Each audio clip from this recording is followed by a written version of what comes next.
So welcome, Jen. Yay, hello. I'm really excited to have you here. So I want to hear a little bit about this story that you're talking about, the hitting the rock bottom that led you to a burnout that put you in the hospital. Yeah, so I have spent my entire life, as long as I can remember, as a people pleaser. Even as a child, I was the kid that did everything to make mom and dad happy. I would help with chores. I even cleaned bathrooms because I thought, oh my God, I'm going to make Wow. my parents so happy and this is going to be great. So even as a child, I started that way. And then that just built. And into my teens, I was a straight A student. I was a star athlete. I was an overachiever like you wouldn't believe. And it was all to try and please everybody else, to try and get that attention, there's something I was searching out by doing that. And then came, at the 20s into college, went to school for what I thought my parents would want me to do, what everyone would approve of. So went to school for that, graduated, got a job in the career field that I thought my parents would approve of, that everyone would, oh, that's what you do. That's what the good girl would do. That's kind of the career path. So I kept following this whole line of my life was what I thought everyone else wanted me to do. Well, fast forward into my late 20s, and I was seeing somebody, maybe wasn't the best relationship, but it was a relationship, and I had, the career going on. I actually had started my own business, was getting quite a bit of success with it. And then my then boyfriend decided to propose to me, which is supposed to be the happiest day of your life. But Right. I remember that day so vividly. It was like 3 days before Christmas. And I remember he walked up behind me, popped open this ring box, and shoved it in my face. And all I could think of is, what the hell am I doing? Oh no. Like, oh my God. And all I could think of is, say no, say no. But the words that came out of my mouth were yes. Because Oh. again, the expectation that's very strong in my family that as a woman, you don't worry about a career as much. You get a career until you find a man, then you pop out babies and you look after them for the rest of your life. And that's what your focus should be. So I was way behind on that. I'm almost 28 at the time, no babies, no husband. My brother, who's a year older than me, he's married, has 2 children, is following the path of the perfect child and what the perfect child should do. And I felt like I was missing out, like I was screwing up and that I had done something wrong. So I got married. And I remember the morning of the wedding was just as bad as the proposal. I remember waking up going, what the hell am I doing? Like, this is not what I'm supposed to be doing. But then again, that people pleaser in me goes, you can't cancel now. All these people are here. You're going to disappoint them. And that was always my driving force throughout my life is I can't disappoint people. I can't make people mad at me. I can't make people upset with me. So here I am the morning of my wedding, the most miserable I've ever been, and said, okay, I'm going to just put on a happy face and I'm going to go out there and I'm going to not let anyone know. And it's so funny because nobody knew. My family didn't know. My best friend didn't know. I kept it to myself. And in everyone's eyes, I had the perfect life. I had the marriage. I had a business that was quite successful that I seemed to love. I had, this picture perfect life. But on the inside, I was absolutely dying and absolutely miserable. Oh my goodness. Something I can relate to. That's where my life was a few years ago. So at that moment that you decided to walk down the aisle, what's the rest of that? I'm intrigued. What's the rest of that story? So yeah, so I did, and unfortunately, things got even worse after the wedding. My ex-husband was the type that he actually told everybody, "Oh, well, I've got her caught now. She's not going anywhere." And to him, that meant he could become an ass and he could do whatever he wanted, and he didn't actually have to try anymore. Not that he really tried before either, but it was just non-existent. I remember I worked from home and he would come home, expect a meal on the table, and then he would just sit there on his chair and watch TV and play on his laptop all night. And that pretty much became our life, is him ignoring me, him doing his own thing, and me working my butt off. And it was just repeat night after night. And at the time, I had my business, it was quite successful, but as a people pleaser, I was starting to overdo things. I was, trying to run a business full time. Plus, I was trying to do everything for him because he expected the typical wife that's going to cook and clean and take care of him. And then I've got his mother and father phoning me, we need help. So right away, being the people pleaser, I'd go running off to help them.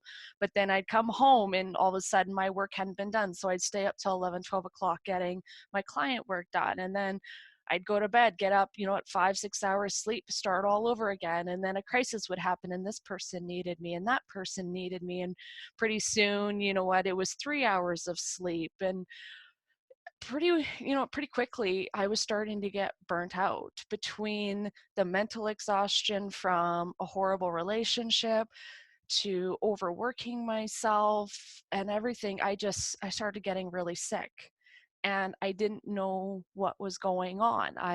Even when I wanted to sleep, I couldn't. I was exhausted 24/7. All I wanted to do was sleep all day long. Then all of a sudden I started getting lightheaded all the time. I'd stand up quickly and the room would start spinning and I'd have to sit back down. Then that started happening while I was driving, just out of the blue. It would hit me, at different times throughout the day, just started catching me off guard. And then I had all these other issues. And the one day I was in the hospital getting some x-rays done because I was having a lot of pain in my hip. And the x-ray technician had me standing against the wall and they were doing x-rays. And I remember the room kind of started spinning a bit and kind of felt off. And I was thinking, okay, I just got to close my eyes for a second. This will all get better. And when I closed my eyes, I actually passed out and I fell down, hit my head on the concrete floor, and got a concussion while getting x-rays done. Oh no. And the funny thing is the first thing that happened when I came to was, I'm so sorry I did this to you. Like, I was apologizing to the x-ray technicians because I had passed out on them and I felt bad. And I'm thinking, this is wrong. Like, looking back now, it's like, why was I apologizing? Like, but I did, because I had that people pleaser ingrained in me so badly that I felt guilty. Here's all these women running around. Oh my God, are you okay? Can we get you something? Can we get you something to drink? Like, do you need something to eat? Like, what's going on? And I'm like, I don't know. I'm okay. I'm okay. Like, I'm so sorry. I'm so sorry. I didn't mean to. And they're like, no, you don't need to be sorry. And it was like, wow, like what just happened to me? And it was at that point that I kind of went, what's going on here? Like, what's happening to me? Why is this happening? And it really took me a moment to think about it. And I think it was just what the universe needed to give me, because they'd been trying to give me messages and trying to give me messages, and I guess I wasn't listening enough. And so finally they just slapped me across the head and said, excuse me, wake up, we're trying to tell you something, but you're not listening. And unfortunately, that was the wake up call I needed to really put my life into perspective. So at the time, I had been married about 3 months, so still relatively new. And all of a sudden, I started reevaluating things. I remember I sat down with my parents, I sat down with my best friend, and I was honest with everybody and said, I'm so miserable. I'm so unhappy. Please help me. Like, for once, I finally had actually got up the courage to ask somebody else for help because I just couldn't do it anymore. And at that moment that you asked for help, like how did that feel? Because I know for me, I was people pleaser and asking for help was one of the hardest things. But how did that empower you or did it kind of intimidate you at first? I think it was a little bit of both. Of course, it was really hard to take that step. It took me a while before I finally got there, but it was almost relief when everyone said, we understand, we're here to support you, whatever you need from us. And I was expecting so much judgment and so many other things, like, and I was worried about disappointing, because as a people pleaser, that's what you worry about. Like, I got to be happy all the time and I got to uplift everybody and I can't bring them down. And to do this, to disappoint them when I was doing everything right, or that I thought was right. So in my mind, I was disappointing them, but at the same time, I just couldn't do it anymore. I knew in my heart that if I stayed, something was going to happen to me. I don't know what it was, but I knew that I wasn't going to make it, that something was going to have to make a change, or else I didn't know where I was going to be. And it was kind of like a life or death thing. And I knew that I had to. And if that meant, it fessing up to all these lies, I was going to have to do that. And I did. And thank God my parents were supportive. This was before Christmas. So just before Christmas, I had finally made the choice that I was going to walk away. But being the people pleaser, I can't do it over Christmas. I can't hurt people right before Christmas. It's like there's all these reasons. So I let it go through Christmas. I love Christmas, but that Christmas was the most miserable of my life. I remember it very vividly because I had a lot of anger, a lot of hurt, a lot of issues, and I just didn't want to be around my ex-husband. I didn't want to be around anybody, and I was just not a happy person at the time. But I got through it come January, because I'm a bit of a type A personality. I had to have a plan. I couldn't just up and say, hey, I'm done, bye-bye. Like it wasn't me. And at the same time, I was still trying to get the courage too, because as much as I knew I was miserable and I wanted out, I still didn't know how, or I didn't know if I could. Like, did I really actually have the strength to walk away from this? Because I didn't when we were just dating, and I didn't when we were engaged. So did I have the courage this time to walk away? And it took a little while to get that courage and get that support and get things figured out. I was lucky enough, my aunt was super nice, and she offered me a place to come to because she just wanted me out of there. And so I put together a plan, and I packed up my stuff one day, and I just walked out, and I decided that I didn't want anything. I didn't need anything, that all I wanted was my sanity and my happiness. And I was willing to give up everything for that. Wow, it's awesome that you had such a good support system. Like, do you think that was part of the courage that you had, was knowing that you had that support network behind you, or was it something like a fire inside you? I think it was a little bit of both. Like, I don't think I could have done it without the support, just because it was a lot. It was hard, and I needed to kind of know that somebody was behind me. But at the same time, it was a lot of courage. Like, it was probably one of the hardest things I've ever done in my life, to because my parents are still happily married almost 40 years now. And I always swore all my life that I would only ever get married once, and that it would be to the love of my life and everything would be perfect. And, the whole fairy tales and princesses and all that lovely stuff. So I felt like I was disappointing myself. I felt like I was disappointing my family, because my family doesn't really believe in divorce. They don't believe in that, you're just not trying hard enough. And, my family's happy I left. They've seen how unhappy I was, but there's still, felt there was that stigma of, well, you're still divorced. You made a bad choice. And that, so it took a lot of courage. Like, it was not easy, it was not fun, and it was grueling, because it's like going down a rabbit hole. Once you start unraveling one thing, your whole rest of your life unraveled. So once I left, I realized it wasn't just my marriage that was miserable. Yes, I had a successful business, but it was doing something that everyone else wanted me to do. It was something, as much as I was good at it, I didn't enjoy it. And if anything, it made me miserable. And so I realized, okay, I got rid of the marriage. So then I literally closed up my company and said, I can't do this anymore. So I got divorced. Within a year, I closed up my business, went back to corporate job, and just said, you know what, I'm going to start paying the bills. I'm going to reevaluate. And that's when I had what I call my rebirth. So my marriage, everything else was kind of that collapse, that, you know what, it was ground zero almost. I just gave up everything. I literally threw up in my hands in the air and said, take it all. I'm done. I'm unhappy. You know what? I'm done with this all. And I just let it all go. And that just left things available for me to have my rebirth, like I said, and to start creating a life that I truly love, which was the best thing. At the time, it was the hardest thing, letting go and losing everything. But in the end, by letting it all go and losing it all, I was able to rebuild something this time around that I love and have created a life that I love that isn't for anybody else but me. And because of that, I've never been happier.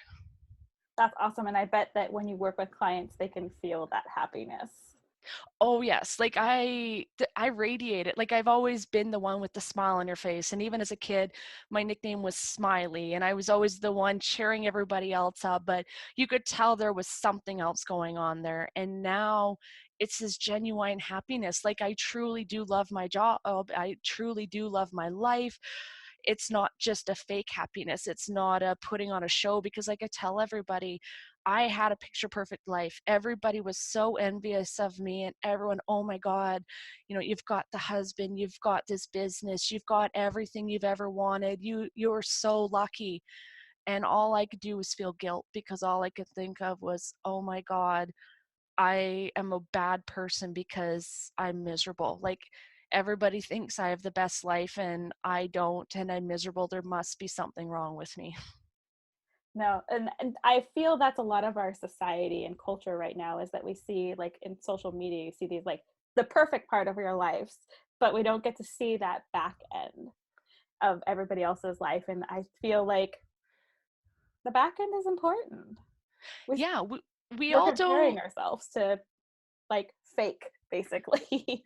Yeah, we're comparing ourselves. I always call it the overnight success that took 10 years. Like everyone's talking about their big success, and I'm so successful and I'm so famous now. And it's like, yeah, but 10 years ago you weren't. And you know what? A year ago you weren't. So that was 10 years of hard work and to become an overnight success. And that's the way life is. And I'm the type of person, I like sharing everything. That's why I like telling my story, so that people don't think that I've always been this happy, successful person. I am that person now, but I didn't always start that way. And I'm not saying I'm always happy. I still have good and bad days and that. And I like to share those bad days too, because I don't want people trying to emulate perfect. Because if you're trying to be perfect, you're never going to be happy, and you're going to give up, because there's no such thing. And those people out there that try and show their perfect life, it's like, well, I bet you if we turned the cameras off and we walked in, things aren't going to be quite so perfect. We're not going to have the light rings in our face. Yeah, exactly. Makeup's not perfectly done. We don't have the lights. We don't have everything making us look perfect. Like, we're humans. We're real. We need to be able to feel our feelings, which is something as people pleasers we're afraid to do. We're afraid to be vulnerable. We're afraid to say when we're sad. We're afraid to say when we're angry or we're upset. And we're afraid to say no, because we're so worried about what other people might think, or that we might disappoint somebody. And that's the biggest thing. We're so worried about disappointing somebody else, but we don't worry about, are we actually disappointing ourselves? Are we upsetting ourselves? And since when did it become more important to worry about somebody else than it did to worry about ourselves? Wow.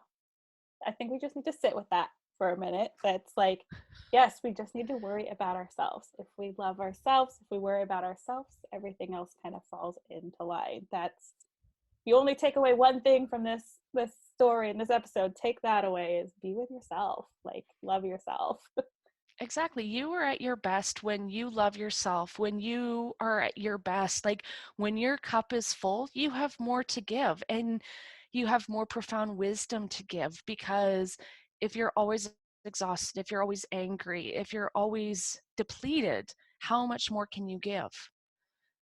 Nothing. Yeah. Exactly. So sometimes, yes, we have to say no, and sometimes we have to turn things down, and sometimes we have to disappoint people. But in order for our own happiness and in order to be our best selves, we have to learn to make those sacrifices. And I know it's difficult as women to put ourselves first. And I still, every once in a while, find myself falling back into that cycle of, oh, but I'll just get some extra sleep, on the weekend, or, oh, I can just work an extra hour, or, oh, well, I'll just help this person out, because it's still, I mean, with bad habits, you never truly get rid of them. Even people pleasing, it's actually a psychological syndrome. Like I'm training to be a full psychologist right now, and we study these things. And people pleaser is actually a syndrome, just like any other syndrome we have, just like depression, just like anything. It's an actual ingrained thing, and it's something we've picked up from childhood. It's actually deeply ingrained in our subconscious as a program. And even through hypnosis, we can remove most of those programs, but it's like anything. There's still bits and pieces of it there that we're always going to have pop up. It's like an addiction. You know what? If you're addicted to cigarettes and all of a sudden the smell of a cigarette hits you, you might still get that craving. It doesn't mean you're going to smoke, but that, you know what, craving could pop up or that trigger could pop up. And it's just like that with people pleasing.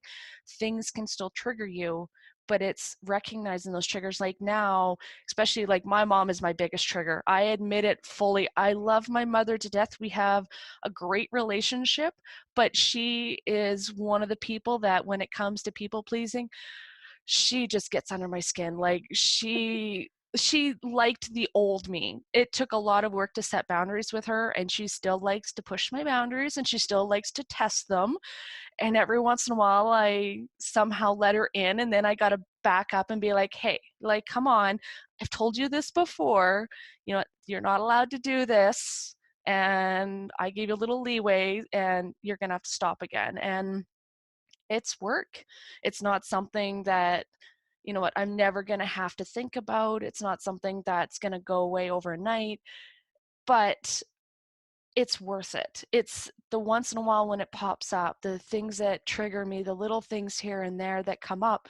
I'm so well equipped now that I can deal with them quickly, but I would never go back to the way I used to be. Like, yes, it was hard work. Yes, it was a lot of introspection. Yes, it was a lot of digging up some of the past, but I couldn't imagine a life without this happiness now. I couldn't imagine being that miserable, unhappy person I was just, you know, less than 10 years ago. So during that transition, I mean, that's a huge transition. What was probably like, we know the first step was you just had to do it, but what was that guiding thing that led you into this new career path and this, you know, rapid transformation and the hypnotherapy? Like, how did that align from people pleasing to like this whole other realm of transformation? Yeah. So, of course, it all started with my own transformation. I knew I needed to do something different. And I was very much traditionally raised, traditionally like, you know, it's psychologists and that, you know, you go talk to somebody if something is wrong. So my mom actually forced me after my divorce to go talk to a psychologist. She's like, you need this. There's something wrong with you. You got to get help. And of course, I obliged her and I went, and it was great having someone to express my feelings to, but I felt like that's all it was I would go in there and I would talk about my life and I'm doing this and I'm doing that, but I never felt like there was big transformation happening. So in a way, after, you know, my sessions were done, after my treatment plan was finished, I felt good, but I felt like there was still something missing. And at the time, I didn't know much. And then someone mentioned something about, you know, self-help books. So I kind of thought, okay. So I picked up, you know, a couple books. And I remember one of the first that I read was The Big Leap by Guy Yes, Hendricks. best book ever. Yes, and that was my first personal development book, and that book changed my life. Like, just reading through that and the way they talked about mindset and about how what you think you get, and something clicked with me in that. And then it was just like one synchronicity after another. So I ended up going to this conference, and a bunch of the people there were spiritual entrepreneurs. And it was funny, I went to another country. I'm from Canada. I flew all the way to the east coast of the US for this conference, met a woman who lived 20 minutes from my house at this conference who happened to be an angel card reader, which I had no clue about, like very spiritual woman. And we just clicked. Like, her and me met, we meshed. It was like this bond, like I was meant to meet this person. And she started me on this self-discovery path that changed my life. And I started seeing, even before her, I started seeing some holistic healers because the doctors weren't able to help me with the burnout, because at the time it wasn't a very common, well-known thing. So started seeing alternative therapists, started getting help for that, started feeling better. Then I started feeding my mind, figuring out that, if I wanted to change my life, I had to change my mindset, started studying that, started working with this friend, meeting all these amazing other entrepreneurs and coaches, and I just started immersing myself. It's like, oh, you can help me with this. And okay, and I'd work with that coach and she'd get me to the next level. And then I'd go and meet another healer or another person and they'd get me to that next level. And I almost became addicted to this personal development journey. And it was just one thing after another. And then I got to the point where I'm like, the reason I became a people pleaser is because I love to help people. So how do I take something that controlled my life, but turn it into a good thing? So that's what I did. So then I started looking at coaching. So then I got certified as a coach, actually started out my journey in the health coaching realm because I had healed myself from burnout. And I thought, this is amazing. Like, I did this with the help. And now I know what it takes to kind of bring myself back. And at that point, burnout was starting to become an epidemic. So I thought, wow, maybe I can make a difference. Maybe I can help these other women that are getting the same answers from their doctors that I did, that there's nothing wrong with you, that it's all in your head. Maybe I can help them. That's the worst statement. It's all Yeah. in your head. It boils my, like, just you saying it. I'm like, trigger. Exactly. So that's the path I started on, and I loved it. I was helping women, I was making a difference, but it still felt like something was missing. And I know now from my self development that if something feels like it's missing, it's not the right thing. So I realized that it was because I was helping women once they were burnt out. Why couldn't I help women before they got to that point? Why was I not preventing this from happening rather than reacting like the doctors would do? So that kind of led me on a new path of, okay, if this is the way I want to go, then how do I want to help people? And then the whole, well, there's a lot of other people pleasers like me out there. So why am I not helping them first? Why am I not helping them now before they hit that rock bottom like I did, and help them on their journey? And then at that same time is when I discovered hypnotherapy. And my healing to that point had been pretty profound. But when I discovered hypnotherapy, my life just magically changed. Like, when I had my first hypnotherapy session, it was like night and day. The changes that I had in such a short period of time, you could take what I had done in 2 or 3 years and collapse it into one session. And it just blew my mind. I'm like, oh my God, this is it. This is what I need. I just knew after that moment. And so I researched different modalities, and I found one that seemed to be far above the rest that everyone was raving about. And I'm not sure if you're familiar with Mirza Sapir and her RTT therapy, but I'm not.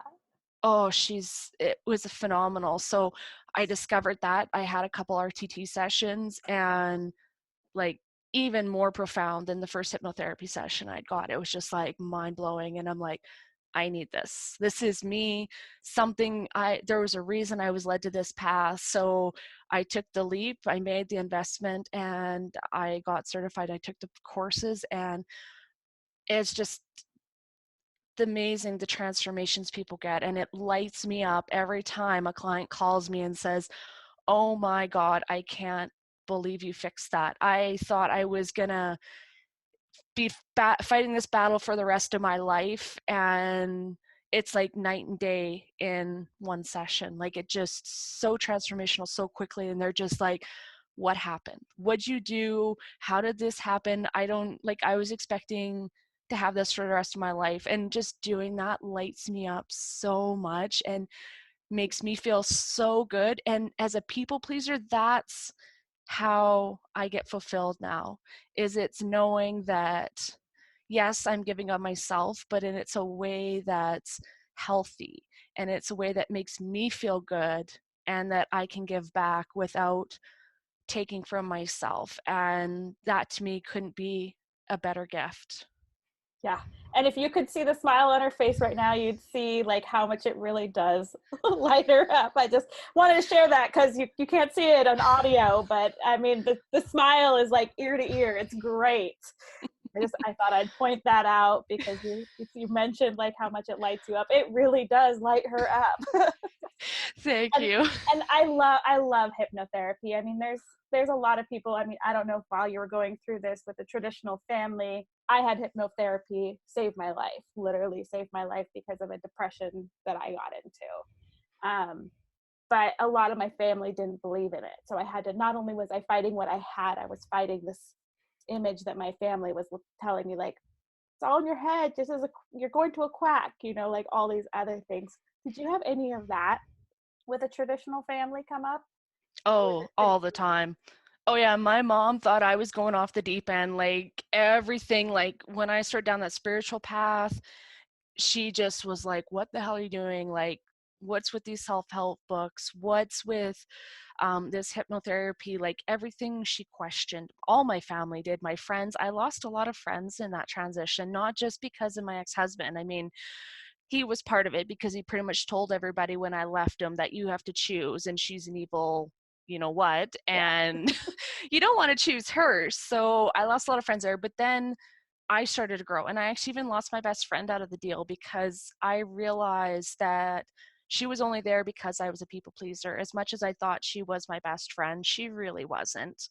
Um, she liked me because I was always there to help her. I was always lifting her up. I was always making her feel good. It was when she needed me, I was always the one. So when I started to heal, when I started to transform, she was one of those ones that was like, "We don't like the new you. What's going on? You're going cuckoo. Like, what's with this hypnotherapy? What's with these spiritual practitioners and coaches you're working with? Like, you're wasting your money. You're going crazy. Like, you need to go get some professional help." And I said, "Nope, sorry. I'm happy. You're not happy that I'm happy. So I have a feeling that this just isn't going to work out." And like family, it's hard. It's hard cutting some people out of your life. And even with my mom, I'm still very close with my mom. We talk every day. I love her to death.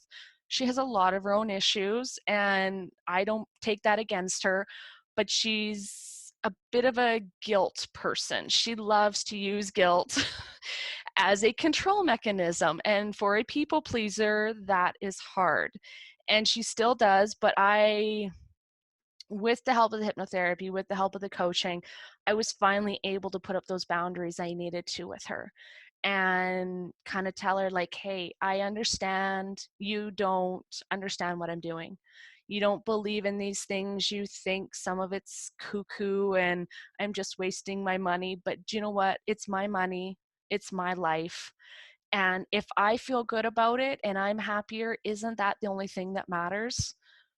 And you know what? She didn't like it at first because I actually had to kind of cut her out for a while because she wasn't willing to accept the new me. And I kind of had given her the ultimatum after a while and said, either you have to accept me and my boundaries around how you can treat me, the things that you can say to me, or we're going to have to cut ties for a while until you do. And that was hard for her. It was everybody else's fault. These coaches I'm working with are brainwashing me. You know what? These people are wrong. I don't like these people. And I'm like, "Oh, okay. Well, I'm sorry you don't like them, but I'm becoming a better person. I'm becoming a happier person. And you can see that as a result. So why can't you trust me? You may not trust them. You may not like them, but trust me that I will always love you. I will always be your daughter, and I will always be here for you. But at the same time, I also need to do what's best for me. And putting up these boundaries is what's best for me." So how do you keep, for me, because the boundary thing is a really hard one for me. So I'm going to ask the question because I'm sure I'm not the only one.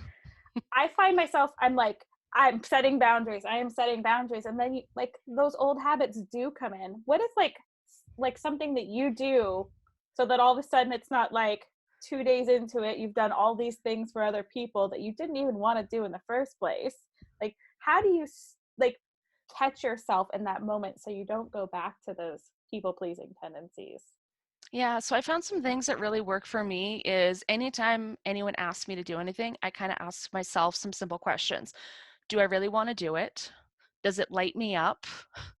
And am I just doing it out of obligation? Like those are kind of the things that pop in my head. And if I don't like the answer to any of them, then it's an automatic no. And I just have to keep reminding myself of that. Like if I don't feel good responding, then why am I responding? Like if I don't want to do it, why am I doing it? So I've gotten to the habit of asking myself that of anything, any question, any situation, and just even recognizing that, like getting very in tune with myself and noticing as soon as I've got that gross kind of bad feeling in my stomach. It's like that to me is a trigger going, okay, you need to listen. Something isn't right here and you need to take a time out. And I've done that. Like I've got to the point where anytime someone asks me to do something, I do not respond right away because as a people pleaser, it's that automatic yes.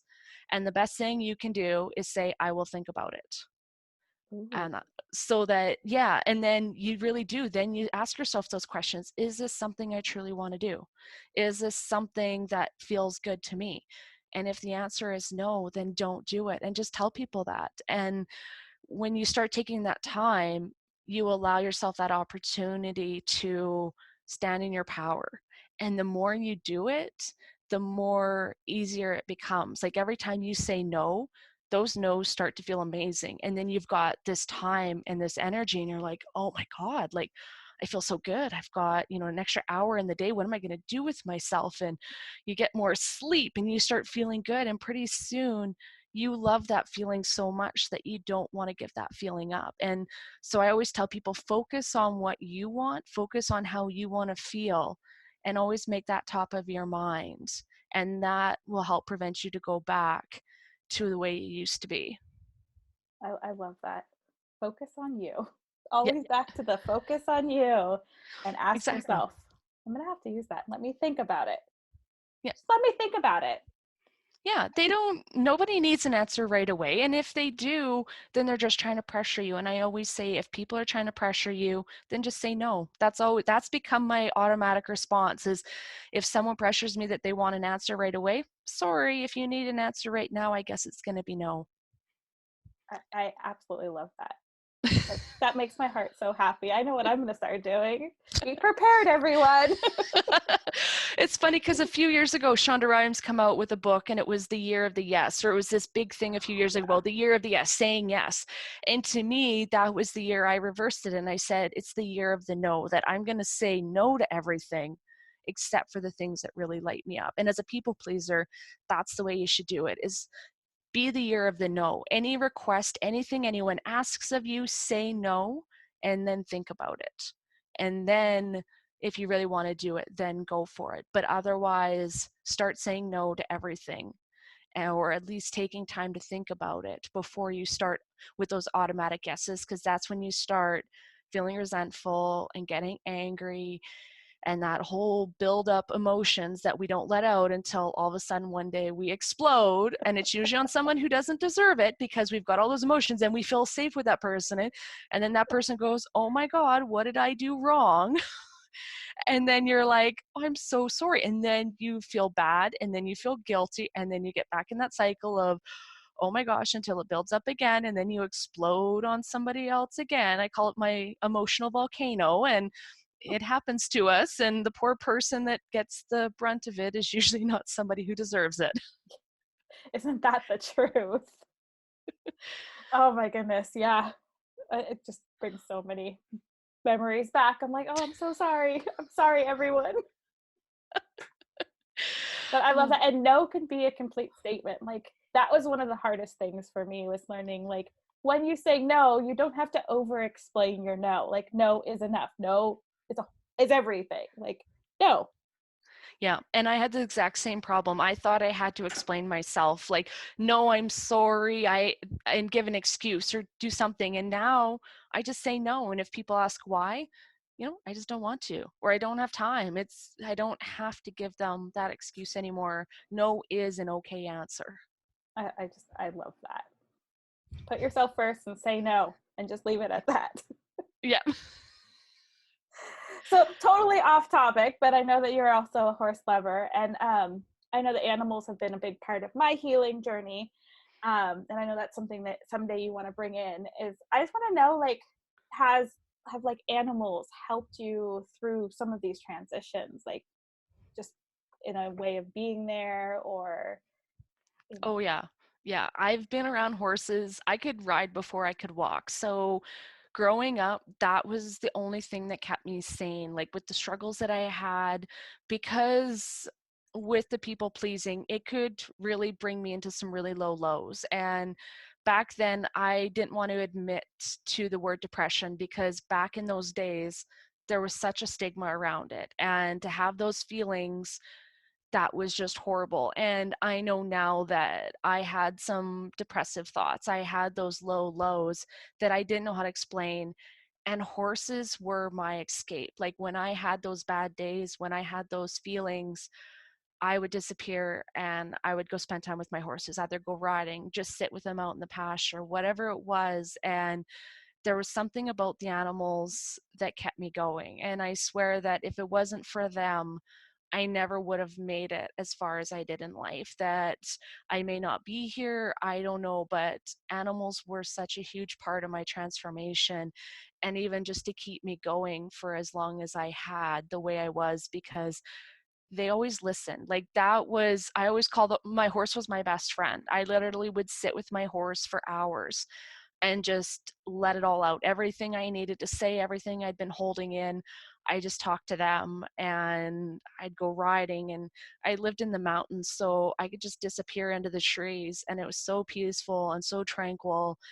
And it was exactly what I needed, and kept that sanity. And I haven't had a horse for a couple of years now. I'm planning on getting back into riding again this year and getting myself a new horse. But I think it definitely did help. Like even through my marriage, it got to the point where when things got really bad, I just took off and went riding and could clear my head.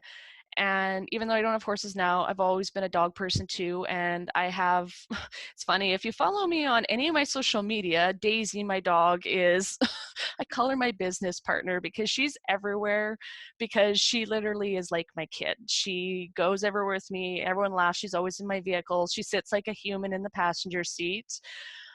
She sleeps with me. She's very spoiled. But she's always there for me when I have a bad day, because we all still have those days. She's always the one there for me. She's always cheering me up. She makes sure that I'm not sitting on my butt too long. Like I'll be sitting there working away for hours, and she'll come and jump on me like, "Hey mom, you haven't taken a break in a while. Let's go." So horses, animals, dogs they've always been a part of my life. They always will be a part of my life. And I think animals have such a healing quality to them. And it's something that anyone who has gone through any kind of transformation or healing and has been involved with animals can tell you, that there's just something about them, an energy about them that just you can't even put to words. Yeah, I just wanted to make sure that everyone knew that, like that part of the story, because I think that's a really important part. Is like sometimes your sanctuary isn't a person, but like start wherever you're at. Exactly. And I think that's why there's such an increase in animal assisted therapies nowadays, because there's something about animals, especially horses, that is so calming. And what you can't push out of someone through talk, just that communication, that touch of a human and a horse, or a human and a dog, you can get, there's such a connection there that you can release trauma, you can release emotions, you can just let things go without the struggle, without the fight. And I think that's why it's become such a profound therapy. And even the therapy on its own, you hear all the time about animal assisted therapy and these programs and how they've changed people's lives. And I'm just so happy that they've made that available to everybody now, because not everybody can live on a farm and not everybody can have a horse like I Right. did. I was lucky enough to have all those things, but it's not in everybody's, lifestyle. And the Yeah. fact that everyone can have access to that is amazing. Like I said, I thought it was an important part of like your healing transition was to mention, like, the other outside things that aren't just, going and doing all of the coaching and going within. There are other avenues. There is, yeah. And animals, to me, animals and nature is therapy to me. Like come summertime, I live in the cold north. It's snowing, it's freezing cold here in the wintertime. So I get a little housebound. But come summertime, I love to hike. I love to be in the water. To me, anytime I can be outside, that's what fills my cup up. That's what makes me feel good. That's what makes me feel happy. And so we got to do more of that, whatever that is for people, whether that's being outside, whether that's taking a dance class. Everybody has their thing that makes them feel good, that lights them up, that fills up their cup. And everyone just needs to do more of that. We focus so much on the have to do's and the should do's, and that we don't focus enough on the what do we want to do, what fills us up so that we can do the other things we have to do. Yeah. And I'm assuming that's what you work with your clients with, is that in finding the joy in life.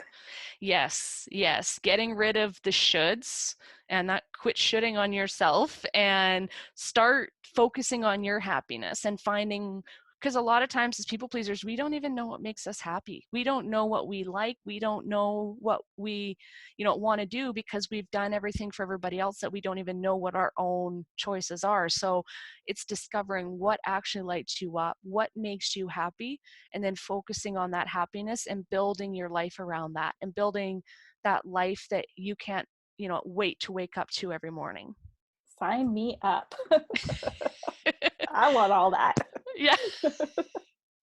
So how can people find you? Because I mean, if they're listening to this story, yeah, I mean, if you're a people pleaser, you got to reach out to Jen. Like yesterday, reach out to her. Yes, thank you. Yeah, if you're a people pleaser and you need help, you know what? I'm here for you. I've got lots of great free trainings. Like I said, I do personal coaching and hypnotherapy, but you can find me at liveyourremarkablelife.com or on any of my socials at Live Your Remarkable Life. I'm pretty much everywhere, but Facebook is definitely my jam. That's where I'm the most active and the most kind of out there. I will make sure to put all of that in the show notes too, so that it's easy for everyone to find.